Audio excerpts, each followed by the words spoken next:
I want to start off with a question. If you were tasked with changing the world, what would you do? Now that you have that nugget in your mind, you probably don't have an easy answer to such a heavy task of changing the world. Plus, you may not know what you are supposed to be changing and thought of something precious to you that you would want to change. Everything is entirely valid. Yet, for the protagonists of Boarding School Juliet, their goal is to change the world so they can be together in the name of love. Romeo Inuzuka and Juliet Persha come from two rival nations, the Eastern Towa and the Principality of the West, respectively. It is made abundantly clear that Towa represents Asia, as the name is in Japanese for Eastern Peace, with a heavy emphasis on Japanese culture, yet contains some allusions to China, while the West represents the West, more specifically European nations like the United Kingdom, France, and Italy. Wealthy families that deal with business and politics send their children to Dahlia Academy, a boarding school separated into two houses, the black doggies for Towans and the white cats for Westians. Students bring their culture and beliefs they grew up with into the academy, where each house clashes with one another on a frequent basis to destroy the other in national pride. The issue of race in the series emerges as one driving force for the clash between Towa and the West. I find this interesting because the topic of racism isn't really brought up in anime directly. You may see some things in anime alluding to racism, such as war between different clans or species, like humans versus elves or cats versus dogs. However, the overall message is to come together. Don't hate anyone because they are different, respect each other, so on and so forth. Yet, no one seems to address the issue of race as a social issue among the same species like humans, at least not from what I can recall or even find. There may be hints of it, but nothing said outright, unlike in Boarding School Juliet, which outright says it and addresses it as part of the overall conflict the two lovebirds need to overcome, with their goal being to change the world so they can coexist peacefully. In the anime adaptation, you don't get to see the acts of racism except for one instance in episode 9, where a group of Towa radicals try to kidnap Chartreux, Juliet's friend, who isn't supportive of her relationship with a Towan at first. When Romeo arrives to rescue her, the radicals think he is going to help them, but proves them wrong. After that, Chartreux begins to support the lovers mutually as a friend, and this is something I found interesting because it reminds me of the ecological systems theory, and had to go read the manga to confirm if it does utilize that.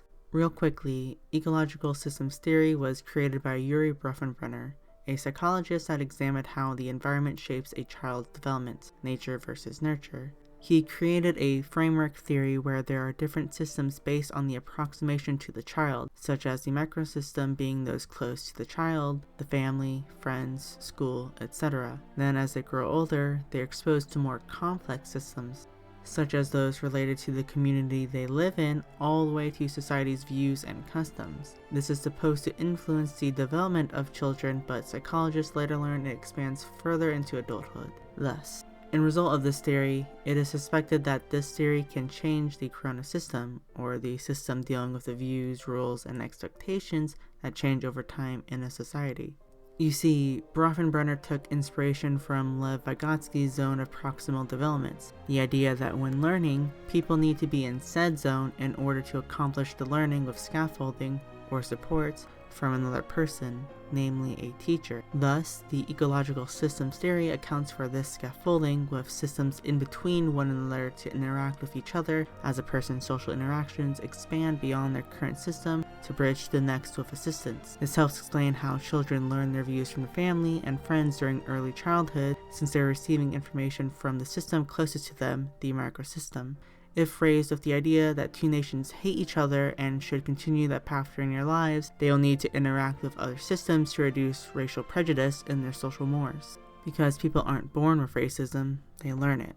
They're indoctrinated into it. Now, going back to Boarding School Juliet, the ecological systems theory appears based on how the characters around our protagonists interact with their relationship. Since the first system revolves around friends, family, and school, we would see this demonstrated in a similar manner in the story. Romeo has Husky, someone with unrequited love for Romeo, and Juliet has chartreuse. Both characters struggle to keep the relationship a secret because the relationship seems unfounded, but grow to learn to support them with repeated interactions between them and other characters around them. Then we should see a family issue occur, which happens with Romeo's older brother, Urie, who doesn't want Romeo tarnishing the family name by being in a relationship with a person from the West. He, too, must learn to overcome his prejudice in order to support his little brother and his mission of changing the world, which all comes to the forefront with the prefect election arc, where someone opposes and exposes the lovers' relationship in order to maintain the rules of the land as the next prefect. I won't spoil the arc, but you can draw parallels to real-world issues with this arc regarding systemic racism. I do not know the atmosphere of a nation with its own people being from the same race, but as the world opens their borders to other countries to move in, these are issues they may need to face in the future. I enjoy that Boarding School Juliet addresses racism as an issue and demonstrates the ecological systems theory due to the progression of characters overcoming their biases in order to demonstrate change in the world. From friends to families, connecting to schools and the community, and then addressing the world and changing the systems that desire to perpetuate laws and ideas supporting racist attitudes. It shows that people can change, but we need to be proactive about and educate one another on the toxic beliefs permeating the air and the ways to diminish them. We learn it is okay to be different and to accept each other for who we are. Even if we are different, we shouldn't separate ourselves because of our differences. We should come together to celebrate those differences in order to change the world, so much so that it becomes more beautiful.